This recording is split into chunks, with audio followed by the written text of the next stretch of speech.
Selamat pagi dan salam sejahtera untuk kita semua. Saya Kepala Dinas Kesehatan beserta Sekretaris Dinas Kesehatan, Kepala Bidang SDK dan Subkoordinator SDK. Pagi ini kami akan menyampaikan sedikit informasi tentang info-info yang beredar di luar tentang rekrutmen tenaga P3K kesehatan. Seperti yang kita tahu, data yang beredar, yang tersebar, maupun informasi yang tersebar, ada daftar-daftar nama yang menurut segelintir orang itulah nama-nama yang akan diterima sebagai P3K kesehatan.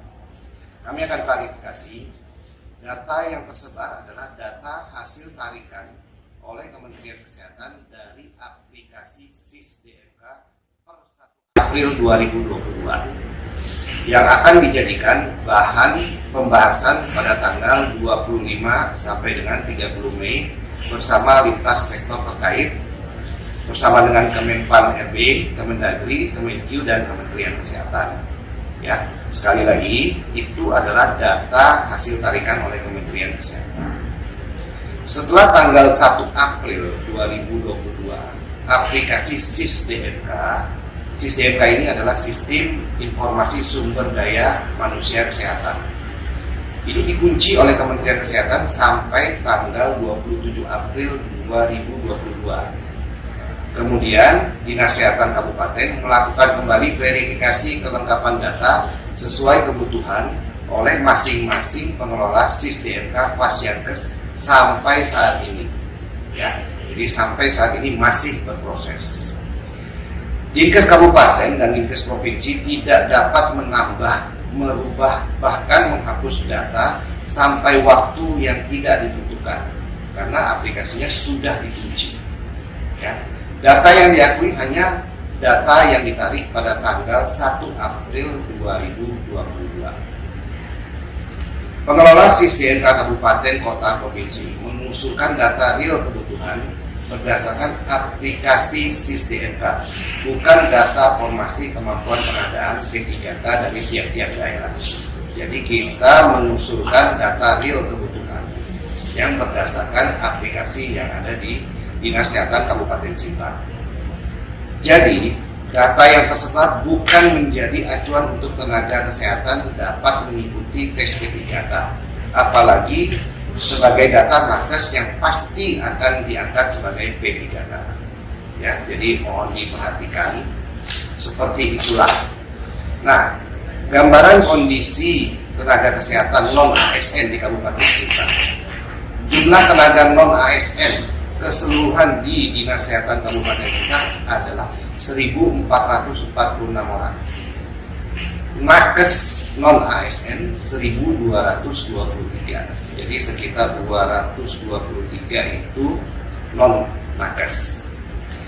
Jumlah kebutuhan nakes yang diusulkan oleh Dinas Kesehatan Kabupaten Sintang pada tahun 2022, ya, sekali lagi saya ulangi, jumlah kebutuhan nakes yang diusulkan pada tahun 2022 adalah 546 orang.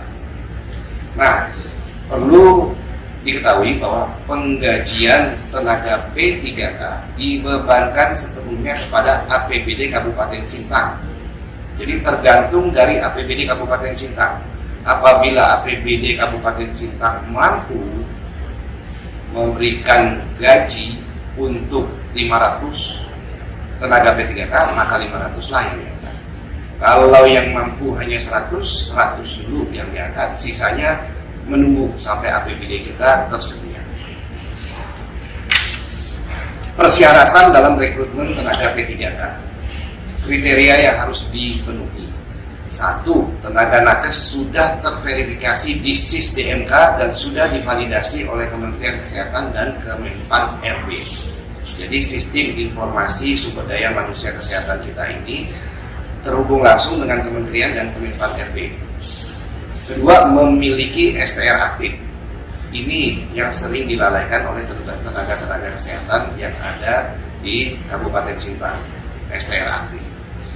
Ketiga, sudah menjadi tenaga nakes non-ASN minimal 3 tahun. Keempat, Seleksi tenaga nakes P3K dilakukan secara terbuka dan online seluruh Indonesia. Kelima, tenaga yang dianggap lulus P3K adalah yang mampu memenuhi nilai ambang batas kelulusan.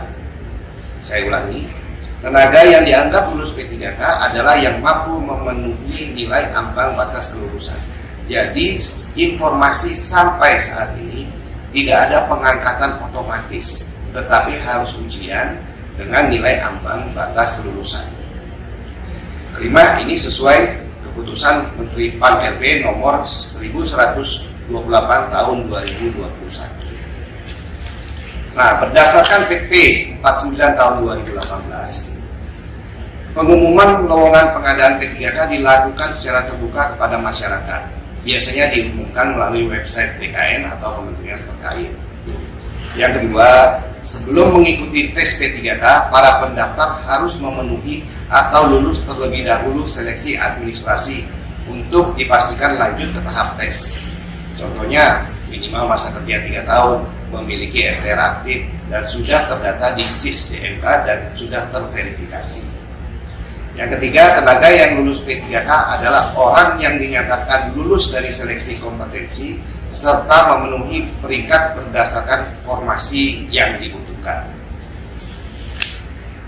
Nah, adapun tanggal dan teknis prosedur pelaksanaan masih menunggu peraturan dan kebijakan Kementerian Kesehatan dan Kemenpan RB selanjutnya karena masih dalam pembahasan. Saat ini proses validasi data masih terus berjalan. Jadi tidak benar kalau namanya tidak masuk dalam data yang beredar itu berarti tidak bisa mengikuti proses seleksi P3K.